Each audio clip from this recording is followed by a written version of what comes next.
আমাদের শরীর চর্ম দ্বারা আচ্ছাদিত। চর্ম দিয়ে আমাদের শরীরের ভিতরের যে অঙ্গ প্রত্যঙ্গ স্ট্রাকচার, এটাকে কিন্তু আবৃত করে রাখা হয়েছে এই চামড়া দিয়ে। যেমন ধান চাল কোথাও বহন করতে গেলে একটা বস্তা লাগে, হোক সেটা প্লাস্টিকের বস্তা, হোক সেটা চটের বস্তা। ওই বস্তাতে নিলে ওই উপরের যে বস্তার যে আবরণ প্লাস্টিক বা চট, ও কিন্তু বাধা দেয়, যার পরিপ্রেক্ষিতে চাল ধান গম এগুলো কিন্তু পড়ে যায় না। কিন্তু আমাদের শরীরেও কিন্তু এই চামড়া দিয়ে শরীরের ভিতরের যে অর্গানগুলো আছে এগুলো কিন্তু রক্ষা হচ্ছে।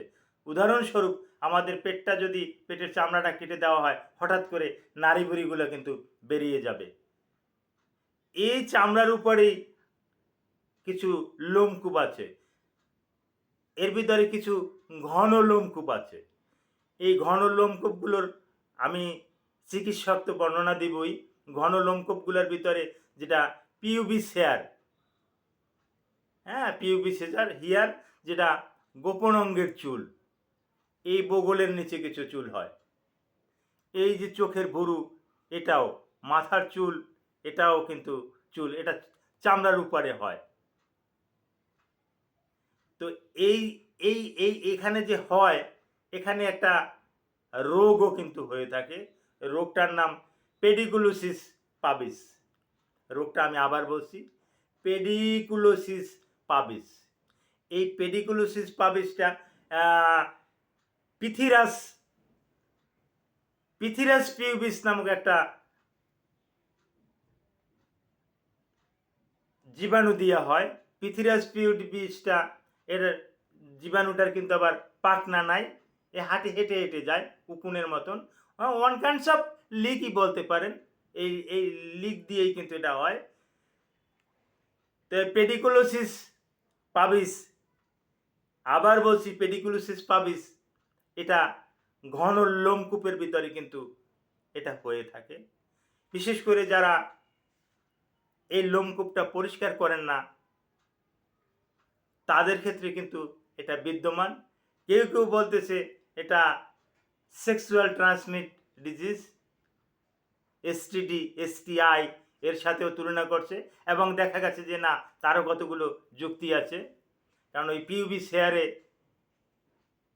এই পিথিরাস পিউবিস নামের যে জীবাণুটা, এটা কিন্তু ওই পিউবিস এরিয়াতে কিন্তু বাস করে, পিউবিস হেয়ারে বাস করে।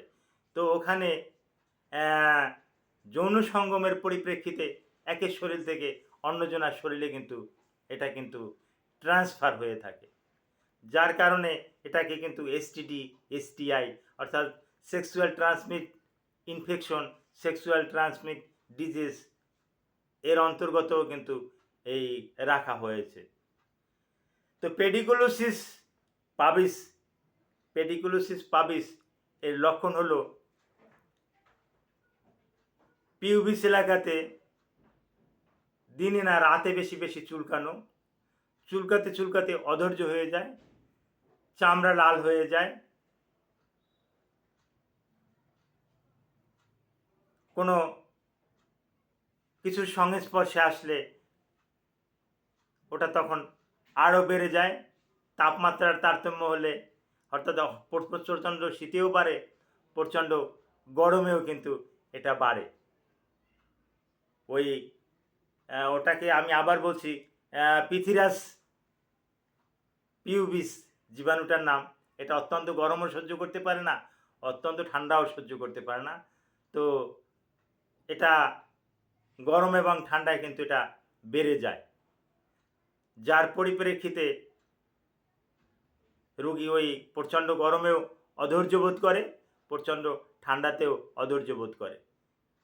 শুধু যে এই পিউবিস এরিয়াতেই যে থাকবে, গোপন অঙ্গেই যে থাকবে এমন না, এটা আস্তে আস্তে করে ছড়াইয়া কারো যদি এই বক্ষে বুকে যদি প্রচুর চুল থাকে, এই বুকের লোমকূপের গোড়ায় এটা হতে পারে, এটা বগলের নিচে যে চুল থাকে সেখানে হতে পারে, এই দাড়িতে হতে পারে।